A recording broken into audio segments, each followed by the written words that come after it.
of Government here at Harvard. I'm delighted to see all of you here this afternoon. Today, we are most honored to present the Jodidi lecture. And let me tell you a little bit about the lecture itself before introducing our distinguished speaker. The Samuel and Elizabeth Jodidi Lecture Series is among the most prominent lecture series of the Weatherhead Center of International Affairs at Harvard and also of Harvard University itself. Established in 1955, the series was created to support lectures by eminent and qualified persons for the promotion of tolerance, understanding, and goodwill among nations and peace of the world. And I think we would all agree that those are very worthy objectives, especially in the current moment. Recent speakers have included human rights activist Nadia Murad, epidemiologist Larry Brilliant, and His Highness the Aga Khan. Today, it is our distinct honor to welcome Dame Louise Richardson, a renowned academic leader and distinguished expert on terrorism, who recently concluded a 7-year term leading the University of Oxford in England. On June 2nd, 2022, Louise Richardson was appointed a Dame Commander of the Most Excellent Order of the British Empire in recognition of her service to higher education by Queen Elizabeth II. A native of Ireland who came to this country as a university student, Dame Louise Richardson has lived a life of firsts, including being the first in her family to attend university, so that would make her first gen in contemporary speak. She was the first woman to lead Oxford as vice-chancellor from 2016 to 2022, the first to serve as principal and vice-chancellor of the University of St. Andrews in Scotland from 2009 to 2015, and as of January 2023, she is now the first woman to serve as president of the Carnegie Corporation of New York. I'm also very honored to know that I am a member of a department that she previously taught in, so that's really wonderful to be part of the same department many years ago. Without further ado, let me welcome Dame Louise Richardson to deliver the Jodidi Lecture this evening. Thank you so much. Thank you very much, Melanie. Good evening, everyone. Thank you so much for being here.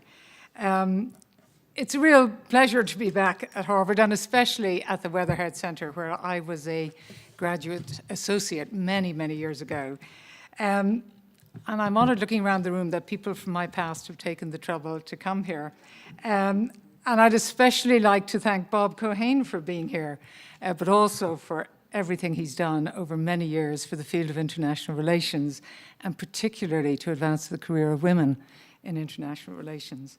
My theme tonight is how universities can help address the crisis in democracy. It may disappoint you to know I wrote this about a month ago, so prior to recent events, happy to engage with them in the, as we chat later, but that's not my theme this evening. Although my new professional role at the Carnegie Corporation, as you've heard, universities will always be magical places for me. When I was a child growing up in rural Ireland, one of 7 children, university really was a dream destination, a place where Cinderellas could dance with ideas from all over the world and return transformed, empowered to leave their old shoes behind and step into any profession they chose.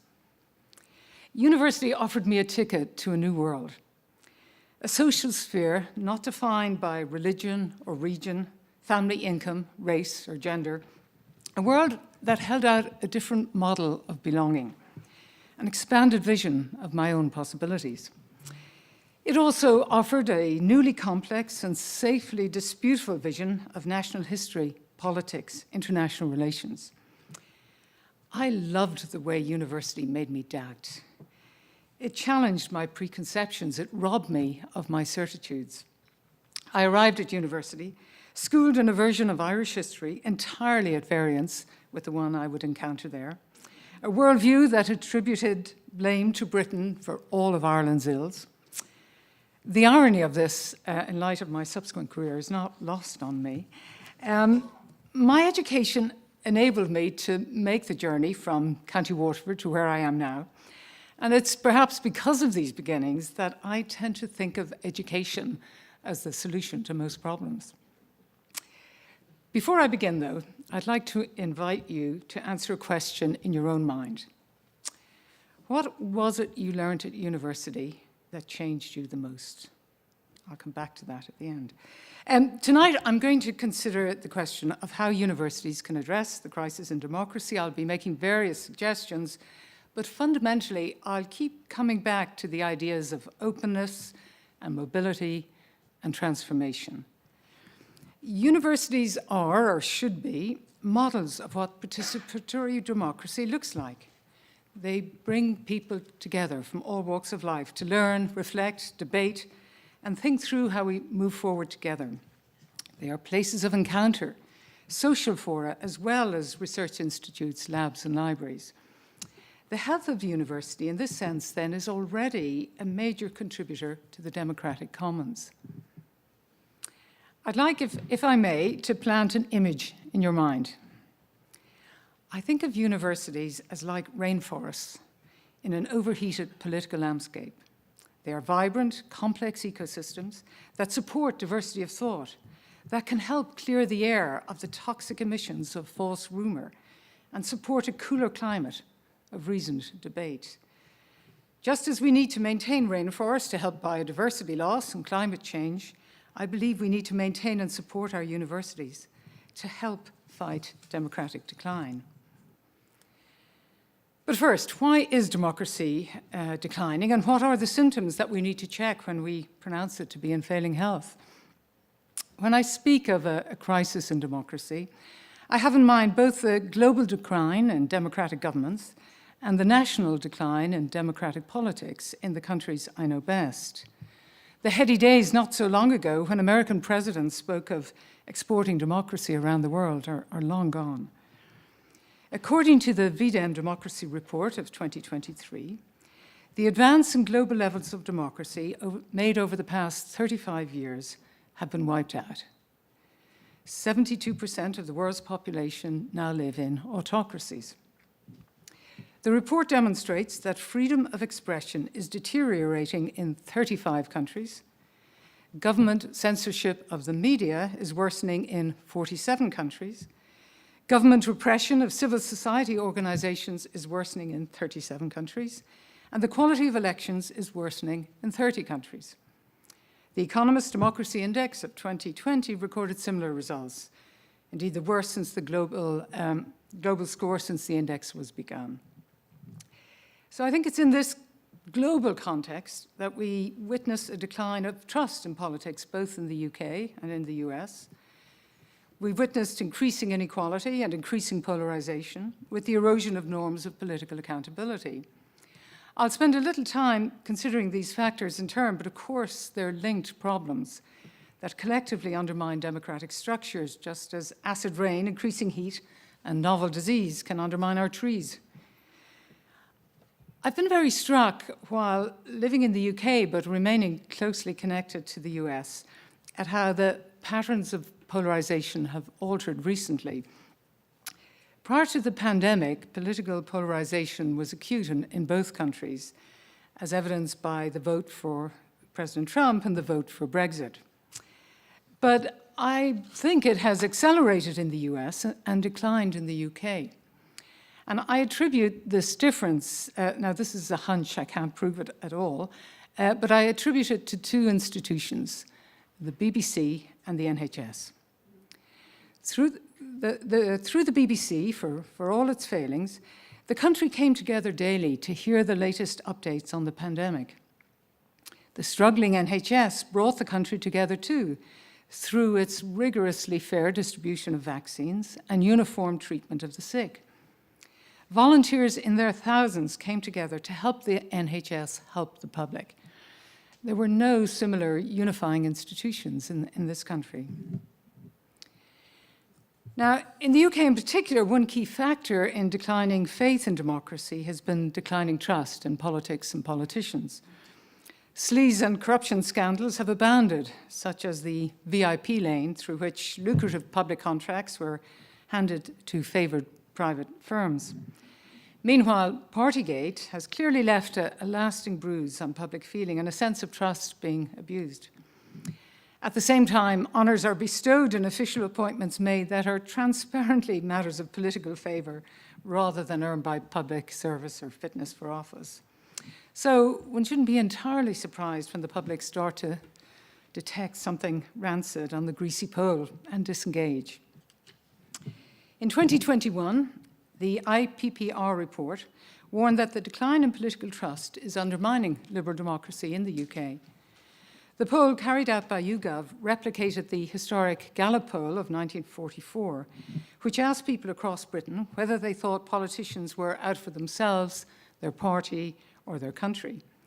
In 1944, 35% of British people saw politicians as merely out for themselves. By 2014, that number was 48%, and in 2021, 63%. Now, the decline in public trust is not, of course, limited to Britain. In America, the Pew Research Center reported in 2022 that 2% of Americans say they trust the government in Washington to do what is right just about always. Most of the time, 19%. As Robert Maynard Hutchins once argued, the death of democracy is not likely to be an assassination from ambush. It will be a slow extinction from apathy, indifference, and undernourishment. When we fight the decline of democracy, one of the key factors with which we have to contend is public apathy.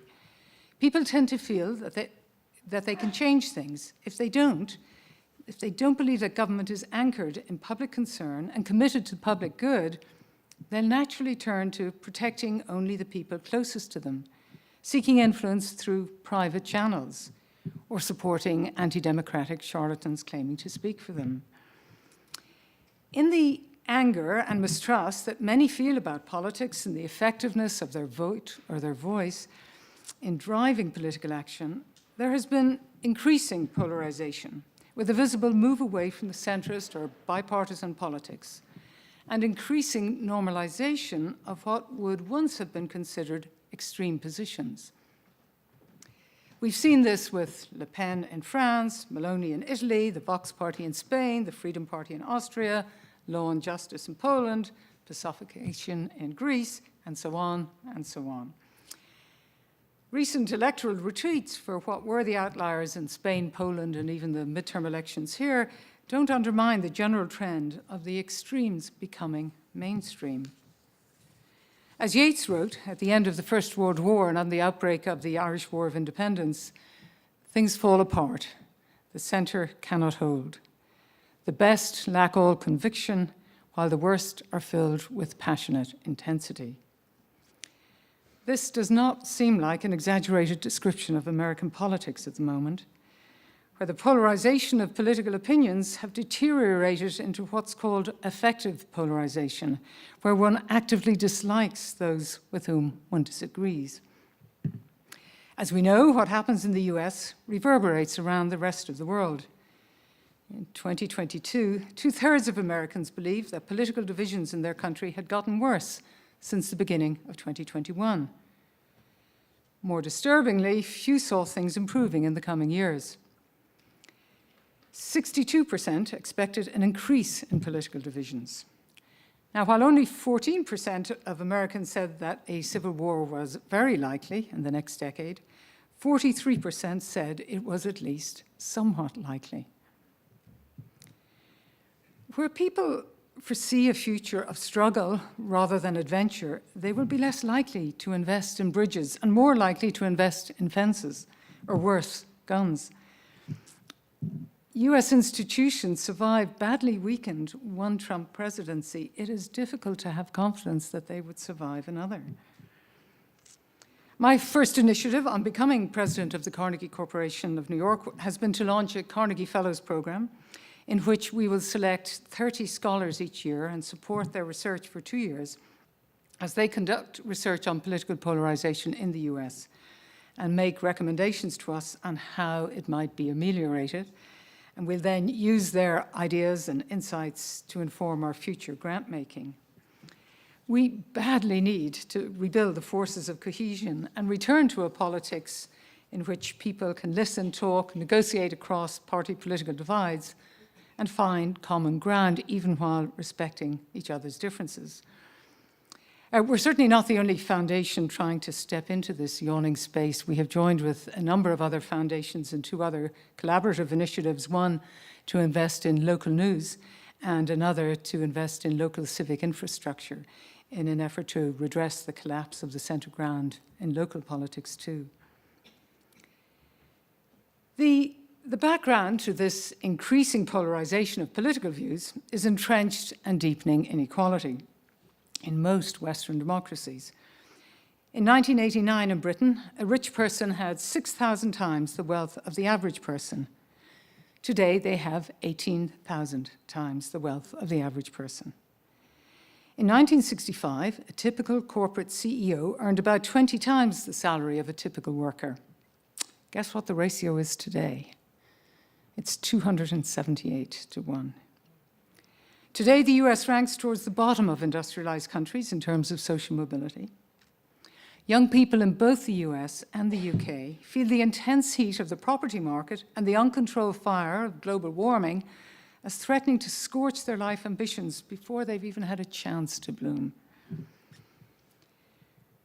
Where people perceive fault lines hardening in financial terms, they're less likely to come together ideologically or to perceive their fortunes as linked.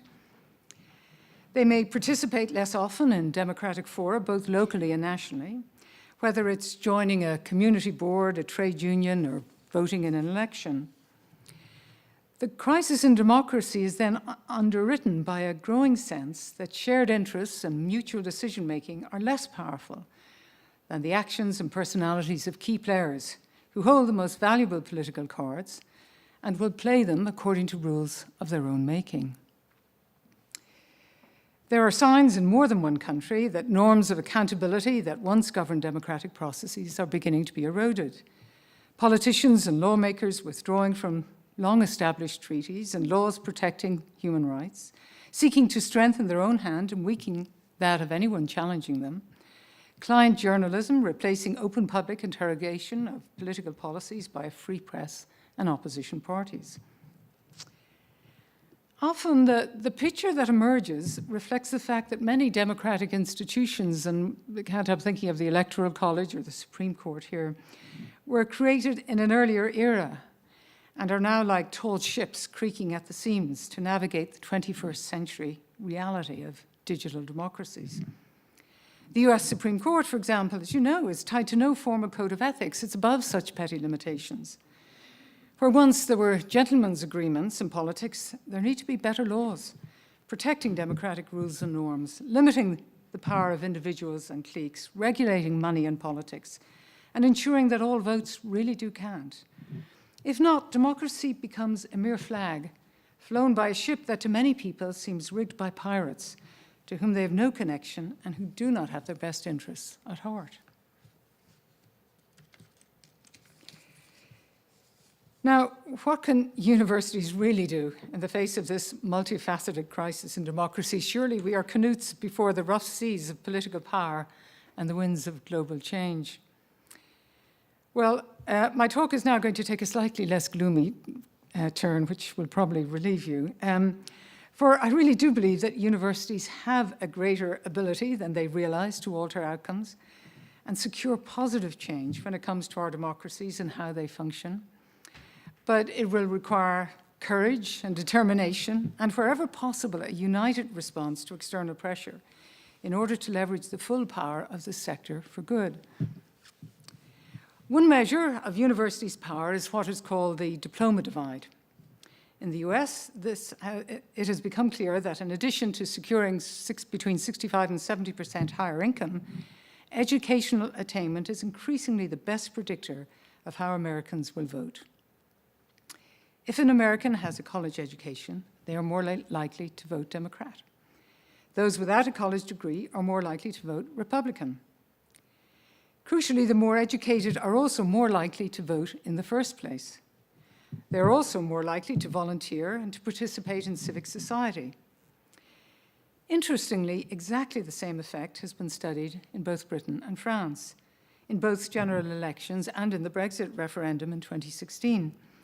In these countries, the college-educated tended to swing towards more liberal views, and those without a college degree to more conservative ones. One can posit many theories why this is so, and of course, there will be socioeconomic factors at work too. But financial stability and social class don't, in themselves, explain the diploma divide. Whatever the active ingredients in the mix, higher education is a mind-altering substance. Certainly, education has a major effect on democratic outcomes. It's not altogether surprising that this should be so. Education exposes us to difference and ideally makes us more open to diversity of origin, of skin color, of belief, religion, gender, sexuality. It doesn't surprise me at all that college graduates in the UK, voting in the Brexit referendum, were keen for Britain to retain membership of the EU. They were likely to have travelled and studied in Europe and shared classrooms with Europeans. Their feelings about Europe were, on balance, likely to be more positive than those of voters who resented governance from Brussels or who feared a dramatic influx of immigrants from Eastern Europe. Now, before you cry foul, I'm not suggesting here that universities should pack in more students in order to obtain any specific political outcome. I'm merely noting that college education does have a potent political effect, and that one of the effects seems to be to increase participation in democracy in the first place. Another effect seems to be to increase liberalism in its broadest sense of support for social inclusivity. If we are looking for a way back from polarization, extremism, and mistrust in politics, to build a new platform for openness and democratic thought, where a wide range of ideas can safely be tested, then we could do a lot worse than look to universities as spaces that have a proven record in fostering belief in the possibilities of political participation and civic discourse. When we make the benefits of a university education as widely available as possible, through increased accessibility, digital outreach, part-time study options, and so on, we shrink the diploma divide, which seems such a potent source of mistrust and polarization. It's also very likely that we will be expanding the views of those who have studied with us. That expansion includes equipping people to understand political ideas and systems and to participate better in democracy at a local and a national level, whatever their political sympathies, and with greater access to a wider range of ideas. In view of the fragile state of our democracy, I think universities must confront our responsibility for the diploma divide. In light of the grave difficulties and differences in life trajectory, in income, in health, even in longevity, between those who do and do not have a university degree, is it legitimate to continue to ignore those who do not benefit? Arguably, quite aside from ethical considerations, it may well prove to be in our self-interest to assume some responsibility for these outcomes. The declining trust in universities, as you probably know, a recent Gallup poll has indicated that confidence in higher education institutions has dropped by 21% in this country since 2015, by 37% amongst Republicans.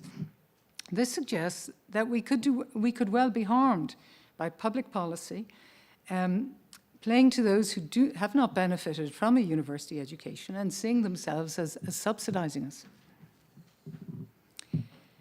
Universities, then, are already key nurturers and preservers of democracy. They are, as I've suggested, complex ecosystems in which a diverse group of people can find habitats that support their intellectual and imaginative growth. They are, from an ideas point of view, species-rich. Just as rainforests are essential sites of biodiversity that help us to conserve and generate a host of life forms, some of them new to human eyes, so universities are essential sites that help us to conserve and generate living knowledge to the greater benefit of humankind. We need to preserve them, and more than that, to preserve their health, to resist attempts to destroy their long-term benefits for short-term gain. Just as rainforests sequester carbon, helping to support our atmosphere, removing toxins and making air breathable, universities too are crucial to supporting a healthier atmosphere in civil discourse based on facts, reasoned debate, and broad-mindedness. But to achieve this, universities need consciously to foster tolerance and encourage participation. In their teaching, particularly their insistence on teaching respect for global histories, the legacies of peaceful protest, and the evolution of democratic thought, universities can educate students to a wide arc of cultural traditions and a less Western-centric idea of development than was once the norm. They can train students to see issues from multiple perspectives, to practice shifting viewpoints, to argue from one side and then the other. They can help students to develop their mental flexibility as well as strength. They can foster understanding of different political practices and consider how to improve democratic systems. They can teach students how to dispute civilly and well. We need to be nimbler at creating more welcoming, less gladiatorial spaces and better constructive models for debate, where there is room for more shades of opinion, more diverse faces and voices to be seen and heard. If we are to be convincing in this endeavour, we need to have more ideological diversity amongst our faculty and a greater willingness to engage publicly and respectfully across different perspectives. Universities can also consciously help students gain experience of thinking together, collaboratively as well as individually. Students benefit from learning how to negotiate, how to make concessions, how to change their minds and enjoy doing so, how to find a workable solution to a problem where many different actors have different priorities. Not merely scoring points, but building consensus. Students who have this experience in university will surely translate it into political participation post-university and arrest the escalating rise in youth disillusionment with politics. Universities can model democracy, the good society, the fair workplace, the well-run debating chamber, where everyone feels welcome speaking. They can also model equal rights and fairness, particularly in being inclusive and committed to policies that allow access to higher education on the basis of merit and potential, rather than the advantage of social class, prior educational privilege, family connections, or sporting prowess. Universities also need to make it easier for disadvantaged students to get there and to get on once they're there.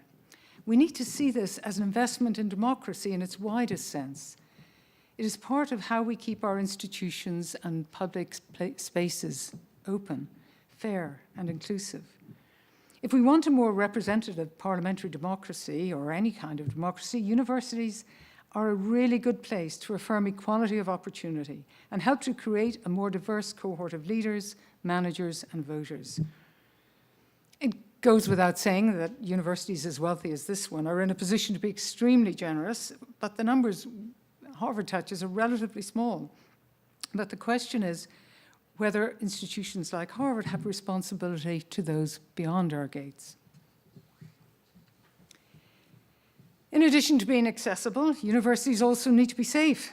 They have a long and proud tradition of acting as sanctuaries for scholars suffering from repressive governments and political threats to their safety, and for those who've been forcibly displaced by war, famine, or other forms of social collapse. Many universities during the Second World War took in eminent scholars fleeing from the Nazis. Some of the most generous American colleges in accepting Jewish refugee scholars were historically black universities. Teachers who had themselves known discrimination stretched out a hand of friendship to those of a different skin color who had also faced repression. So resisting tyranny is another important way in which universities address the crisis in democracy. They enable voices to be heard and research to progress that would otherwise be silenced. One of my most uplifting experiences at Oxford was watching the Central University and the colleges come together, which doesn't happen very often, but coming together to support Ukrainian students and scholars.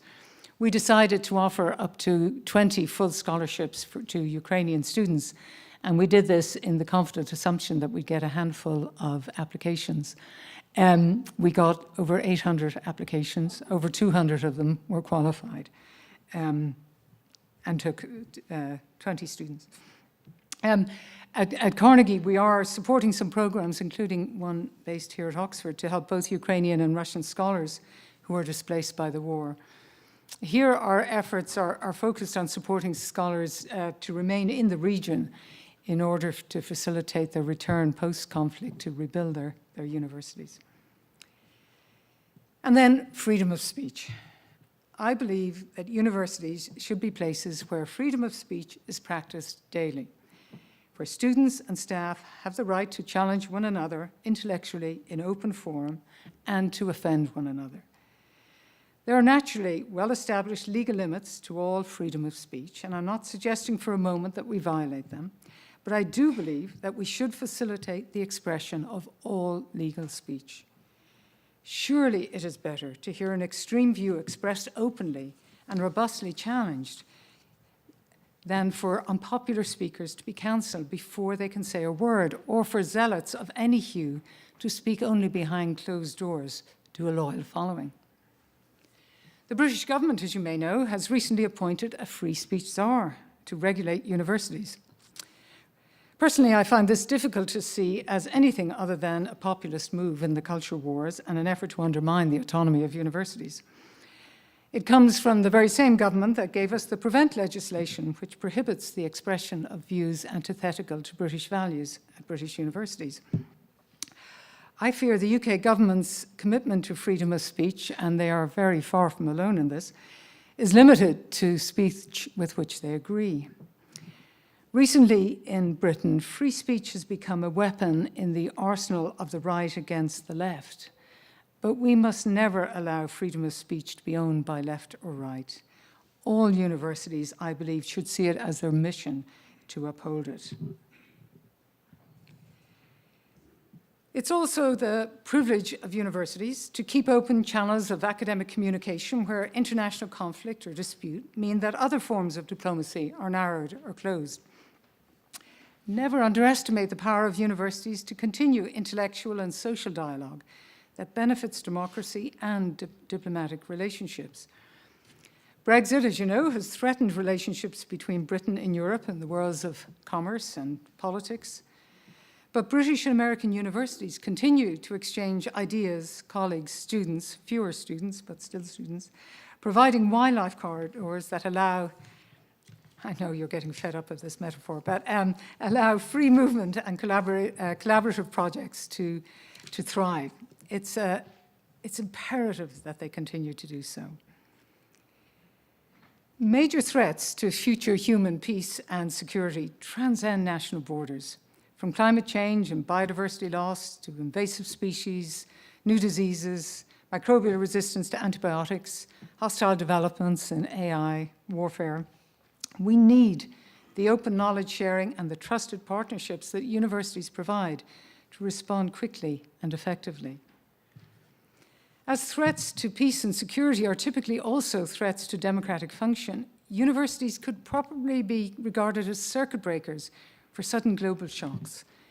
In strengthening their international partnerships and soft diplomacy, they protect our global commons.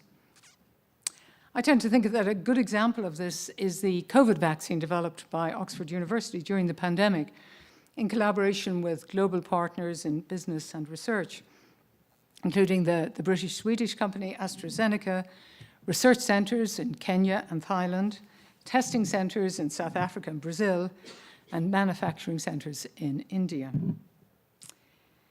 Universities are also reliable knowledge banks that stay open even during an international crash. They provide remarkable services, often at cost. Again, the Oxford COVID vaccine, which was distributed at cost, in this regard is both a literal example and a metaphor. I think universities can help us to vaccinate people against disease, but also against the viruses of misinformation and hate speech. Universities are, or should be, havens of research, reasoned debate, knowledge-based evidence, and planning for the future. This research serves many ends that actively supports democracy. It can show us how to understand our world, how best to alleviate poverty and enhance public health, explain voting patterns, democratize digital access to information. It can help the world to predict the energy needs, plus the likelihood of pandemics and other catastrophes, and protect them from their worst effects. In addition, of course, the curiosity-driven research that belongs in and is nurtured by universities often has unintended but significant benefit through technological and scientific discoveries from batteries to radio waves, not to mention gene editing. Universities also investigate and disseminate the truth of history, of identity, of culture, making it less easy to spin false narratives. This has never been more important. Conspiracy theories are rife, and the digital attempts to confuse and manipulate the public with misinformation and conspiracy theories has been far too successful.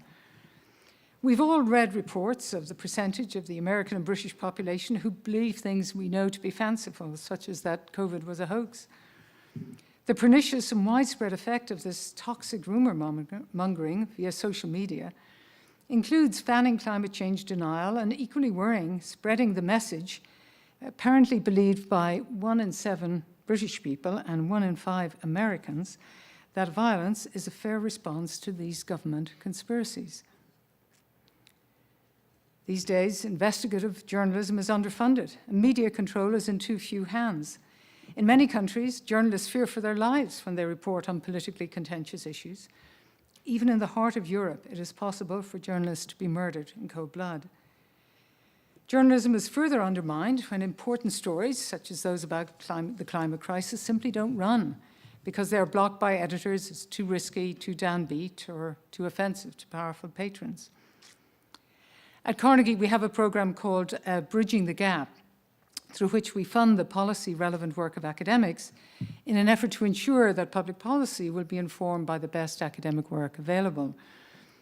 We're also supporting efforts to encourage American universities to follow their British counterparts by incorporating public impact into criteria for academic promotion, and to move away from the view still widely held in the social sciences that applied work is somehow less worthy. I would love to see universities step up and help supply the gap in the digital newsstands with reliable, fact-based, long and short form takes on subjects of public importance.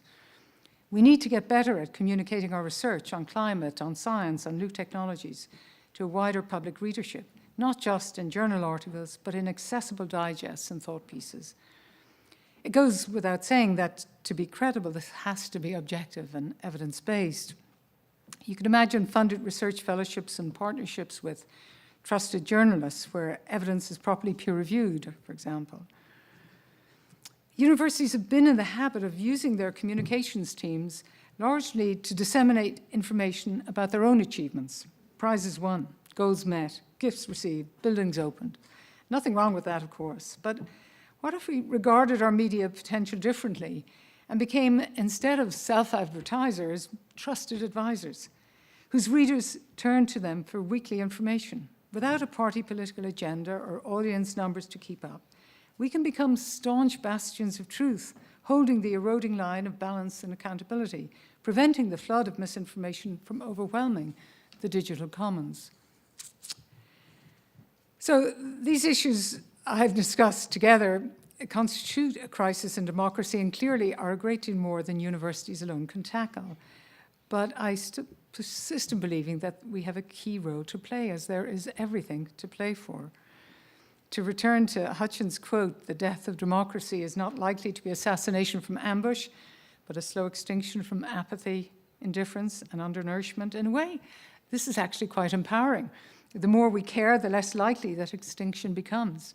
The more we nourish its roots, the more likely it is that democracy will continue to spread and shelter us. Democracy isn't a totem. It takes no pleasure from our belief in it or our worship of it. It won't go on working like a charm, whether we notice or not. It is, rather like all relationships, something we have to keep committing to. We make it afresh each day in each generation. We have to keep choosing it, advocating for it, strengthening it. We have to be politically present, actively engaged, even when things are far from perfect. Supporting democracy is also a continuous process. It's about being willing to speak up and be heard, about holding politicians to account and improving the systems that force them to negotiate, to serve all their constituents fairly, to adhere to national and international rules and norms, to accommodate a wide range of public voices. Democracy isn't just what happens at the polls every 4 or 5 years. It is government by the people on the principle that political authority stems from them, from the ground up, as a tree is held fast by its roots. Clearly, no one university can solve the crisis in democracy, but perhaps many universities can. I think together we are greater than we allow, and wiser than we think, and stronger than we know. Our universities have knowledge that all governments need. Our research shapes the future. Our staff and students are among the best minds of every generation. We can advocate for the democratic systems we need to thrive. We can channel our work into preserving, promoting, and enhancing democracy. We can be models for the fairer and more representative society we want, and sowers of the seeds of the rainforest of the future, both academic and literal. These outcomes won't be handed to us. On a planet in crisis, sudden unforeseen stresses, tipping points, and abrupt political changes are likely, as we have seen in the past few weeks. But I think we ought to see it as part of our job as universities, conceived in its widest ethical dimension, to be ahead of the curve, staunchly to defend experts and the deep knowledge they represent, to keep the public well informed, the policy options visible, and the channels of communication between the many different actors who participate and benefit from universities open, clear, fair, and tolerant. We must, above all, be democratic ourselves and true to the highest ideal of what the university represents. We're more than research centres, more than businesses, more than factories producing well-trained future employees or saleable patents or generous alumni. We are, as the etymology of the word university suggests, whole, entire, encompassing multitudes. We offer a space where all different forms of knowledge, all manner of different people from all over the world can come together to think, study, share, write, debate, and come closer, if they and the system are working together, to becoming their best selves. Inherent in that citizenship of learning and sharing of knowledge is the pathway to a more sustainable democracy. It's a path we urgently need to find and to follow. In closing, let me return to the question I posed at the beginning. What was the thing you learned in college that changed you the most? I know what it was for me. When I went to Trinity, I learned that to see Irish and English history separately, purely as that of colonized and colonist, was to draw a line through an intellectual map that ignored the interplay of ideas and cultures that had formed our shared heritage. I began to integrate myself intellectually to be able to see from both sides. Never has that ability been more important than it is now.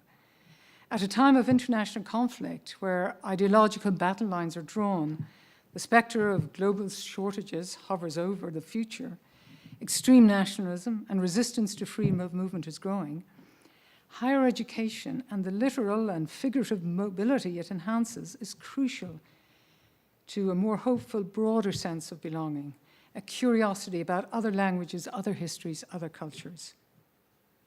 Thank you again for so kindly inviting me and for listening so attentively tonight. Thank you.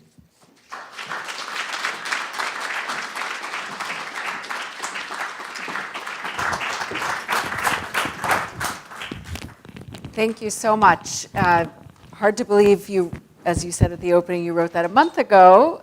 Very timely, I think, across time, but particularly in the moment we're living in now. So I'm going to open up with a few questions, and then we'll turn the mic over to you, the audience. So we'll have a microphone placed here in the center, and people can come up and pose their questions. So this is, on the one hand, really encouraging. Here we are in a university. You're making us feel that we can actually make a difference for good, and that is very uplifting and hopeful in these times. I want to ask you more about how you think we can do that in light of several things, one of which you mentioned, which is that there's rising mistrust in universities, and also this phenomenon of motivated reasoning, whereby people seek out information that confirms their prior beliefs, making it more difficult to persuade and engage in dialogue. So I'm wondering, given the flood of misinformation out there and the potential role that you've highlighted that universities can play to help people distinguish between fact and fiction, misinformation, and so forth, How can universities actually do this in the context of declining trust, in the context of motivated reasoning, and not just to their own students, but to a broader audience? Okay, thank you. Well, I think the first step has got to be to understand why the trust in universities is declining and to arrest that decline. And from what we know about it, 80% of Republicans say that university professors bring their own politics into the classroom. And I think the distrust is linked to the fact that universities are not seen to represent a broad range of ideological viewpoints. And I think if we're honest, we have to concede that there is some truth to that view. There is a consensus, it's a consensus I share, but there is a liberal consensus in most universities. And so I think we need to understand what the distrust is. We need to ensure it doesn't get any worse, and we need to, if we want to influence people, we're going to have to build trust. And I think we do that by demonstrating that we are genuinely open to diverse ideologies, giving space to views with which we agree. Timothy Garton Ash, a colleague of mine, describes the atmosphere a university should have as one of robust civility. And I think it's a wonderful concept. And I would love universities to be places of robust civility. So I think if we need to model our best selves by being objective, by not ourselves making arguments, or the term you use is not one I'd heard, but I understand this, I recognize the syndrome well, looking for evidence to confirm one's point of view. We can't afford to do that. We have to be, our information has to be other-directed, objective, and we need to represent, we need to be open to a broad range of ideologies. And I don't think we are yet. Great, well, thank you. Let me just ask one more question before opening it up. And I can't resist, given the moment we're living in right now, the highly polarized moment around Israel-Palestine, the war that's going on now. And turning to how that's reverberated here on campus, we've seen at Harvard that it's been very polarizing. That's hardly unique to Harvard. It's across the entire country and elsewhere. And I'm wondering what role you see for university administrators here, how they should be engaged in these kinds of conflicts or not, and also how we as educators at universities should grapple with this. I've been, struggling to think about how you bridge these divides, and not just, we can organize events that will bring people that already agree with each other together, but how do you reach people that are really on very opposed sides and claim they don't even want to talk to each other? Well, the first rule of former university presidents is that you never comment on your successors. So, so nothing I say should be construed as commentary on any current or even former university presidents. Look, this is a very difficult issue, but it's hardly a new one. And this is a situation where universities should come into their own. Let me tell you, I'll answer by telling you how I handle these situations in Oxford. First of all, I required every single student who registered at Harvard to listen to a lecture from me. I had to give the same lecture 8 times because we had no space big enough to hear them all. And in that lecture, I said, you have no right not to be offended. You are going to hear views you don't like.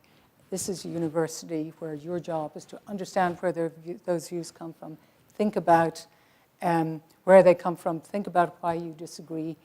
Be open to changing your mind. My mantra was the Augustinian precept, audi alterum partem, hear the other side. So I think, first of all, you've got to, as soon as this was before they took any classes, they had to endure this lecture. So they knew that they were coming into a place that they had no right to claim that somebody couldn't say something because it was offensive to them. So you're trying to create a culture from the beginning. When, as inevitably, these things happen, where you get, and I got many vituperative middle-of-the-night emails demanding I comment on some atrocity that took place someplace, and if I didn't, I was, as bad as the people perpetrating it. I tended to resist making a statement on the grounds that It felt like virtue signaling to me to make an empty statement. In the case of Ukraine, I said, let's wait, let's convene, think about, is there something practically we can do, and then let's announce that, rather than from the comfort of our homes pronouncing on some global atrocity. There was one significant exception, and that was Brexit, because that was something we felt had a deep impact on the university. 25% of our students were European, and 25% of our staff were European, non-British European. So, but in that case, I went to the University Council and I forced a vote. They don't normally have a vote, but I said I wanted there to be a vote on our issuing a statement saying the university believed that Brexit would not be in the best interests of the university. Some people thought that was a terrible thing to do. There was a real political price to be paid for it, but we did it in that case. So in something as charged as today's events, I think the university should be coming into their own and inviting people from different points of view. There's no point speaking to the converted to come, and they're free. The rules, it seems to me, people are free to protest, but not free to prevent somebody else from speaking. So if somebody wants to come and protest, fine, but the event has to continue. And I think our academics who have different points of view should be modeling in front of these students how they disagree and how they argue. And our students should be strongly encouraged to attend these events. This should be a really important teaching moment. Mm-hmm. And sadly, it's not. Yeah. Great, thank you so much. So let me open it up. And do we have a microphone? I think there's a microphone coming. We have a lot of questions. Wow. Okay. Let me start. Why don't we start?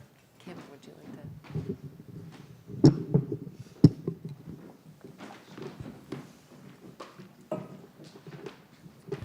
Thank you so much. That was lovely and hopeful.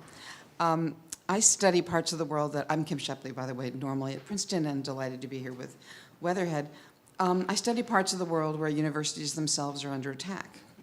Hungary, where Viktor Orban has fake privatized all the universities. India, where some colleagues have had to leave universities in order to save them. What do we do under those circumstances? Both if you're in the attacked universities and in the university community as a whole, because we're not just above the debate, we're now in the crosshairs of it. Thank you. Well, I was on the board of the Central European University, so I'm very familiar with Orban's tactics. And as you know, we picked the university up and moved it, which was a tragedy that we had to do so. I think the university was extraordinarily well led by Michael Ignatieff during that period. He did everything he could to mobilize popular and international support, but in the end it wasn't enough, and it certainly didn't move Orban. So I think we're powerless in the face of an autocrat. I mean, powerless to reverse their actions, not powerless to voice dissent and refuse to allow ourselves to be muzzled. So in that case, to have to pick up and leave. Is your question more what should other universities do to support those people? Well, again, I think we should open our doors if they need programs like Scholars at Risk or Universities of Sanctuary, as we became on my watch at Oxford. We should be absolutely open to academics who need a place to work. And we should absolutely speak out against this action. In those cases, if you're dealing with an autocrat, all one can do is play for the future. And I mean, some of the things we did by appealing to the EU ended up, the EU did declare Orban's action illegal, which was some minor victory. It didn't reverse his actions. Yeah. So we're not always going to win, but I think that's actually a model of how a university under stress with good leadership stands true to its principles and manages to survive, but is clearly very damaged. Okay, in the very back. Yeah, I'll just go back and forth. Thank you. It's very interesting and timely talk. I'm Pradeep. I'm a research fellow at South Asia Institute, and I am a young teacher in a university in India, Jawaharlal Nehru University, Delhi. My point is, I have two small points. One is when we talk about this student union and elections in the university campuses, that is considered as a entering point to the politics and democracy. But that is being discouraged in many universities, particularly in developing countries, student union and student elections within the university campuses. So how you are connecting that? Student union and election, like student elections happen, student leaders are being made, and they take a decision among students, and also they influence the university decisions. That was a practice so far in many countries. So that is being, I think, diluted nowadays, that is being discouraged. And that is one of the issues, like that I see a greater point where we are, I would say that is we demoralizing, or even sense we are declining the democracy within university settings. That is point number one. Point number two, when I see about the university leaderships. So university leadership is changing a lot. The landscape is changing. And that is very, I would call it very elite and discriminatory. If you see, for instance, women leadership in higher education, we don't find even the university I am located, we are getting this is one of the oldest public university in India, and we got the first women leader now, in 2 years back, the women vice-chancellor. So we have 1,000 universities, we have only 3 to 4 women vice-chancellors so far. So you see the kind of leadership that is happening there. So that is also impacting a lot the kind of discourse that we are generating within university campuses. So how you are looking at it? Thank you. Thank you. On your first point, it is a striking difference, I think, between American universities and certainly European ones, or certainly British ones, how little role students have in the governance. I mean, in British universities, the half a dozen students are paid for a year, take a year off college, or are paid for a year, and they become full-time representatives. They sit on all the university committees, have extraordinary experience, the finance committee, the audit committee, the vice-chancellor selection committee. And I think that's an entirely positive thing. I'm surprised American students don't lobby for it. I think they ought to, and they'd learn an awful lot from it if they did. I don't know that you suggest there's been a trend that's declining. I certainly haven't seen that in Britain, and I don't know if it's declining here, but I think the bar is pretty low here. On the women vice-chancellors,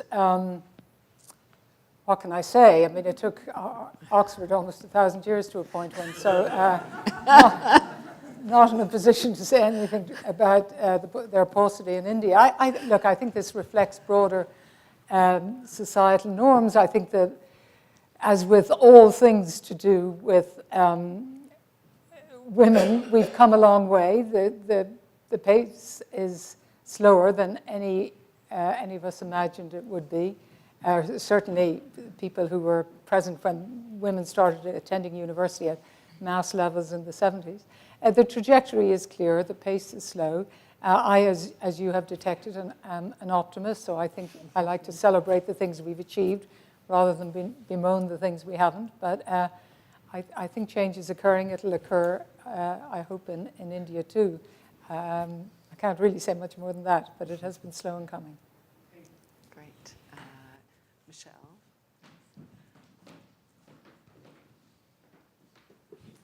Thank you so very much for your presentation. It was very inspiring to think of democracy as something we need to enact every day. So I have a comment and then a question. The comment is that here at Harvard, there's a lot of work that Dean Rakesh Khurana is doing to get our students to think more in terms of moral complexity, that two groups could be suffering deeply at the same time, even if their recognition may be viewed as zero-sum.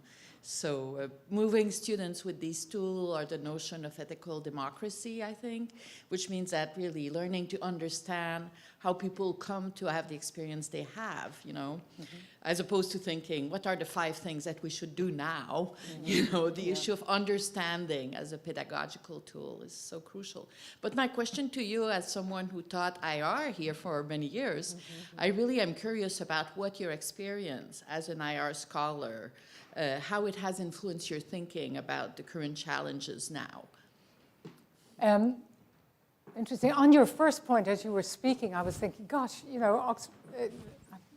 Harvard has an extraordinary opportunity with the terminology has probably changed since my day, but the core curriculum, where one could imagine designing some of these courses that would be required for every student coming in here to have to take the kind of course you describe. I think that would be a hugely positive thing, and the structure.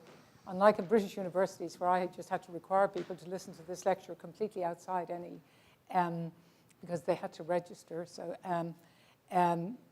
but outside any classroom. But you have the flexibility here with the classroom.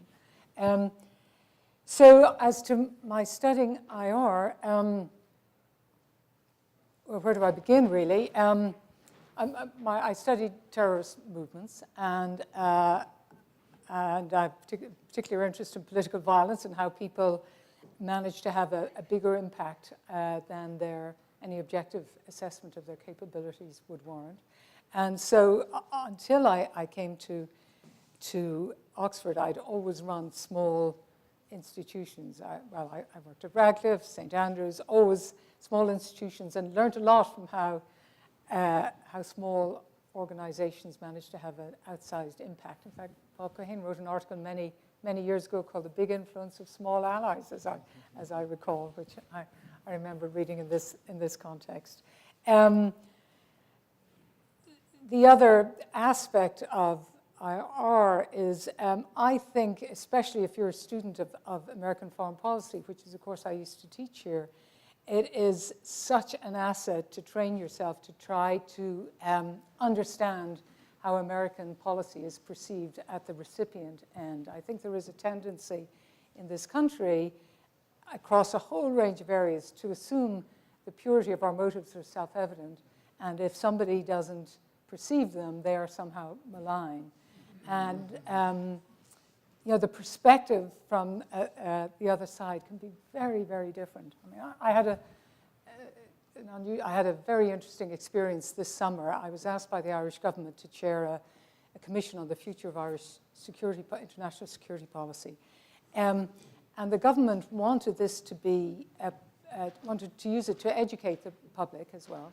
So we went around the country having open discussions and many protests. I was called all kinds of nasty things in Irish. People assumed I was described as an apologist for American militarism and a bastion of the British establishment, clearly by people who hadn't read anything I'd ever written. But the point about this was that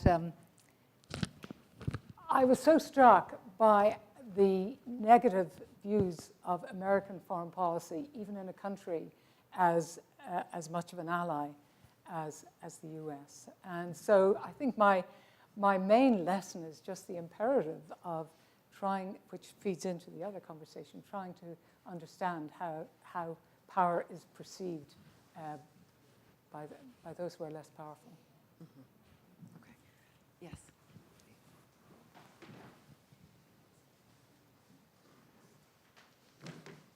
Thank you so much for sharing these relevant, very relevant views with us. Well, I think few would disagree with you that a university should be a place for free speech. Should a university speak freely? A question has come up whether in a corporate sense, the university should take a position on current events. Most likely, I mean, right now, the Hamas-Israeli war. Previously, Harvard took a position on the murder of George Floyd and the Russian invasion of Ukraine, but seems not to have taken a position on the war. Some universities take the position that it's not our business to speak freely about things. We're just a place where people speak. Other universities have taken a further view. And if they should speak freely, should the president alone make that decision, or should it be a corporate board decision? So if you could enlighten us on that, I'd appreciate it. Well, reasonable people differ on this, but my perspective is that by and large, no, it's not for universities to give running commentaries on global atrocities, because in part, where do you stop? Any time there was an atrocity, I was under pressure to comment. And my line was always no, with the exception of Brexit, where we felt there was real university interest at stake, and in that instance, we did get the board to speak.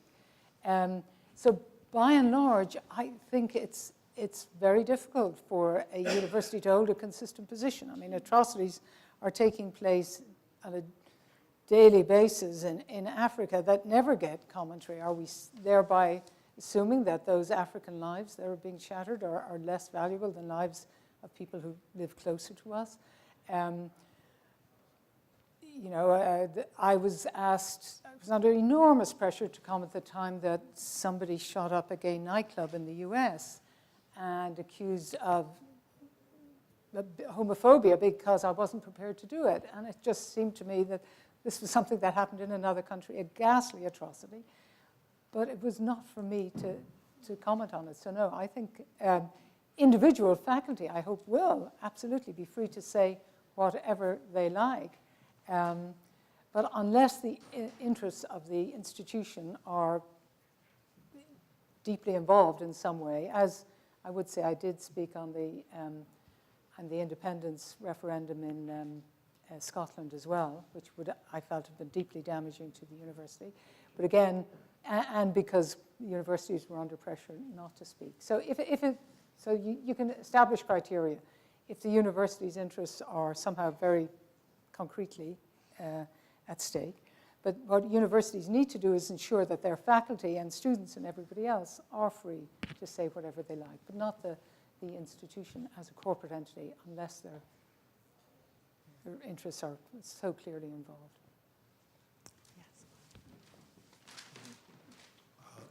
Thank you, Louise, for a very fine talk. Let me come back to the theme of what universities should do in fostering liberal discourse, what was the main theme of your talk. The more we do that, the more we'll come under attack from right-wing politicians. I think of the governor of Florida. And the more controversial we'll become. So by attempting to resist polarization, we will actually promote it and become objects of polarization. Do you have a strategy in mind for what we do when that inevitable attack comes? Thank you. Well, here I'd go back to my point about there not being many loud, articulate, conservative voices in American universities. And I think that's part of the problem. And people who do hold conservative views don't feel safe expressing them. I think this happens in British universities too, but I do feel it's more acute here. So I think we need to elevate discordant voices, if you like, not the Santoses of this world, but thoughtful conservatives, even ones we disagree with totally.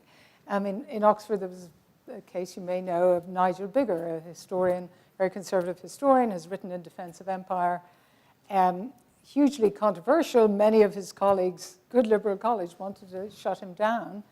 And, I came out in his defense. So I think universities, that's one thing we can do, elevate, demonstrate that, in fact, we believe what we say, that we really are committed to the expression and defense of a wide range of views. And I think we have a problem here because there is such a consensus on most of our universities. As I say, it's a consensus I share, but I'm acutely conscious that it doesn't get much challenge, except from the, I was going to use an impolite word, probably an exaggeration. Well, let's just call charlatans like DeSantis. Okay, so I think we have a few more minutes, correct? Yeah. So let me turn to Mohammed. And then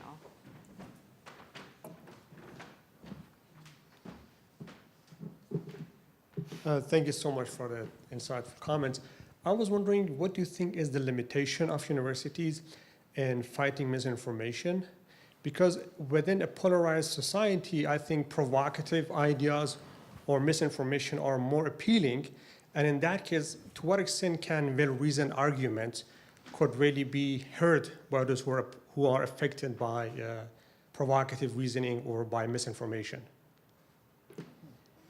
Well, I think part of the reason this spreads, well, as the algorithms that run the social media companies will tell you, yes, of course, you're right, this is more attractive, but we've got to stand for the opposite. And you know, there's some indication that that people, individuals, are not as polarized as we think. There's a group called More Perfect who just did a study on American views on history and what history should be taught at schools.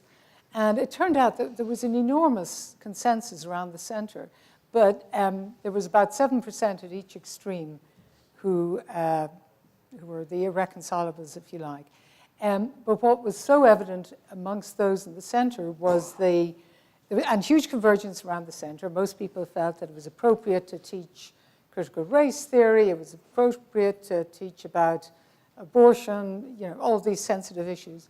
But there was enormous misunderstanding amongst Democrats as to what Republicans thought was legitimate to teach, and enormous misunderstanding among Republicans than what that Democrats thought should be taught. So there was far more consensus than anybody believed, but huge misunderstanding. So the more we can elevate studies like that, elevate factual information, elevate a sense for people to feel that actually their views may be widely shared, and just constantly provide an alternative. We're not going to reach everybody, but you know, it's our job to reach as many. I think it's our job to reach as many as we possibly can. Great. Max.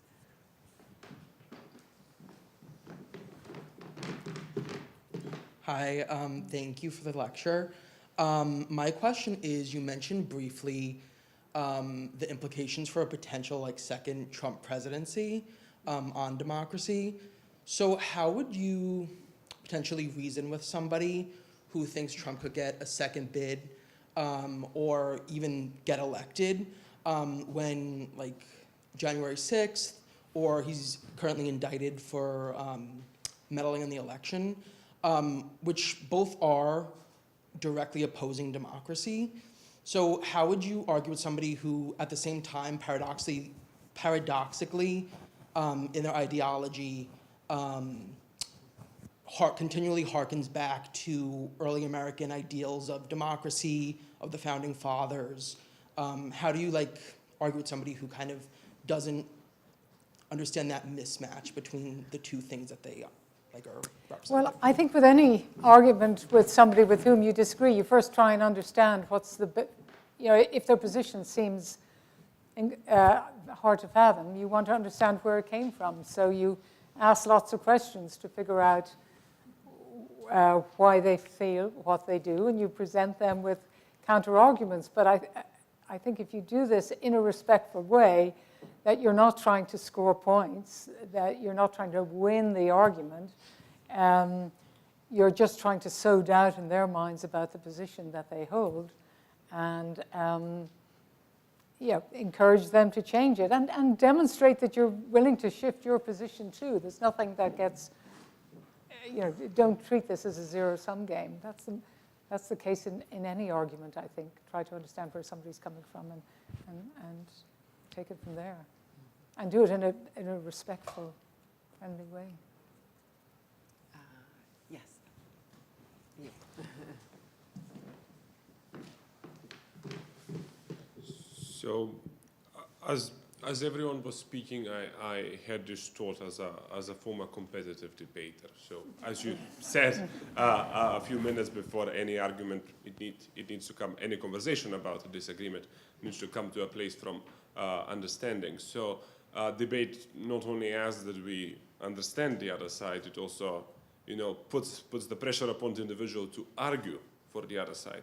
And I would say that that's useful not only in the sense of trying to see the weaknesses of the other side and using that to solidify your a priori arguments. At the same time, it can even change how one perceives the issue.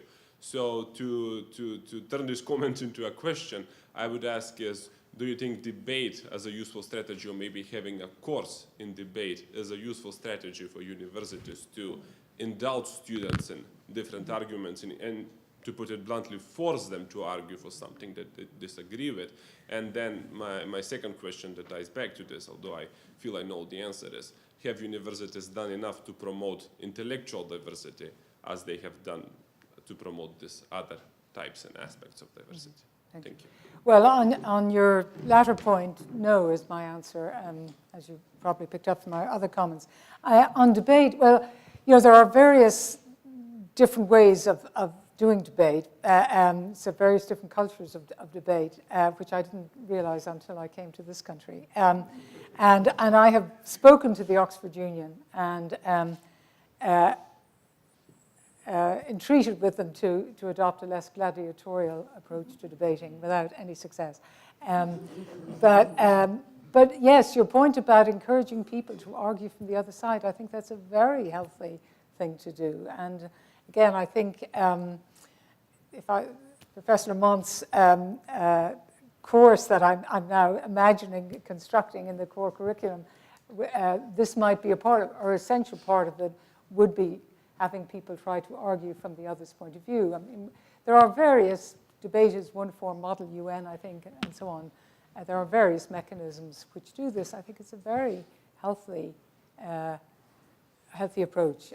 But as I say, not simply to understand the weaknesses in their arguments so you can score points about them, but to try and empathize with where they're coming from. So yes, but debate generally can be very good training. It's good enough to get most of the current members of the British government came through the Oxford Debating Society. In fact, all of them.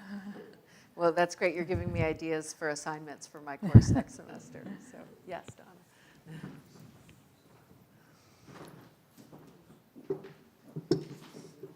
Well, I echo everyone else who's been up at this mic. Thank you so much for such an informative and insightful talk. I was struck by one of the things you said early on in your talk about why democracy here has eroded. And what I'm really interested in as a scholar and practitioner of international conflict and conflict in general is accountability and the erosion of accountability. And I wonder if you would say more about that, because it's happening before our eyes, whether it's politicians or people of influence and authority, not to mention the Supreme Court here. So could you say more about what you think we need to do as a country to resurrect that sense that accountability is key to our democracy? Thank you. Well, I certainly agree with you on its erosion, but not exclusively here, elsewhere as well. And I think in the case of Britain, I think it's actually the press, a more robust press than here, has been much better at holding the government to account, or at least at exposing the behavior of the government. And because because this polity here at this point is so polarized, anything one tries to do will be seen as a one-sided action. But if as one hopes, Mr. Trump is convicted of some crimes, that I hope will be a sign that there are limits to what can be done. But we've come a long way down this road of people operating with impunity, and it's going to be very hard to get back. And so I wish I had some. We can't end on this note because I don't end on such a hopeless negative note of what we can do to impose accountability. I think we need our press, we need our courts, and we need to be constantly. Universities need to be constantly saying, this is not acceptable. This wasn't done 20 years ago. People need to know that this behavior that they're seeing now, a very short time ago, was considered completely illegitimate. I don't know. Do you have better suggestions? Please, I was hoping. Sorry, I failed miserably on that one. I'll take two more questions. So in the back, and then.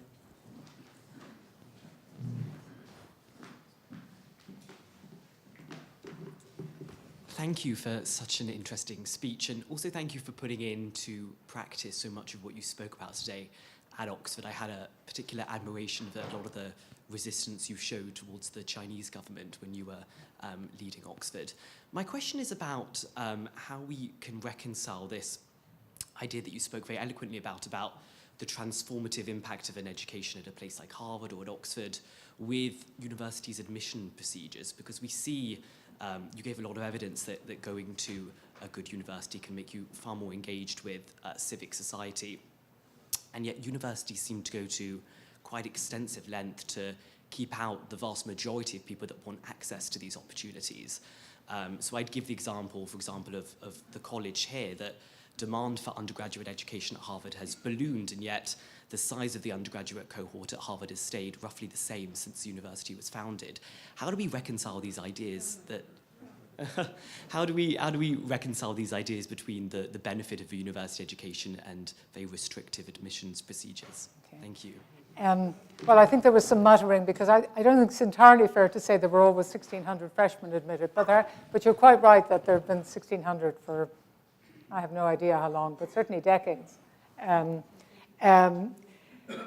yet, if Oxford or Harvard were suddenly to admit 25,000 students, Harvard wouldn't be Harvard. So I think there are, and one of the, I tend, when we're in elite institutions, we tend to assume there are only elite institutions. There are many great universities in this country, and people get a great education in a large number of universities. One doesn't have to come to Harvard to have the kind of experience that I've been advocating, extolling, if you like.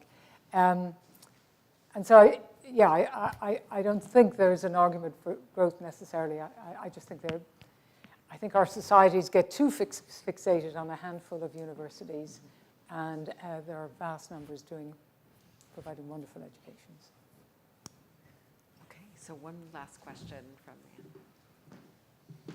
Thank you, Louise, for a wonderful talk. I just wondered if you would like to make a comment on the other phenomenal female Richardson, Heather Cox Richardson,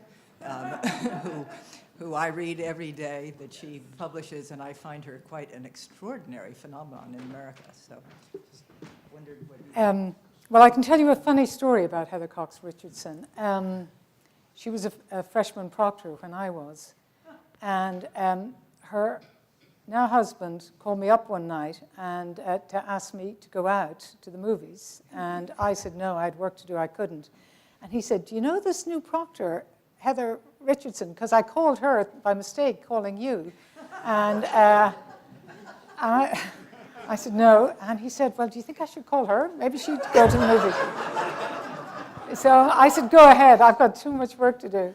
So he called Heather, and they subsequently married. I'm afraid I don't read her blog, so everybody says.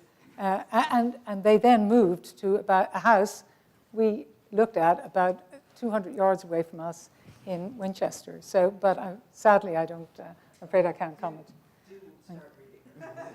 I have been told it's wonderful. Yes.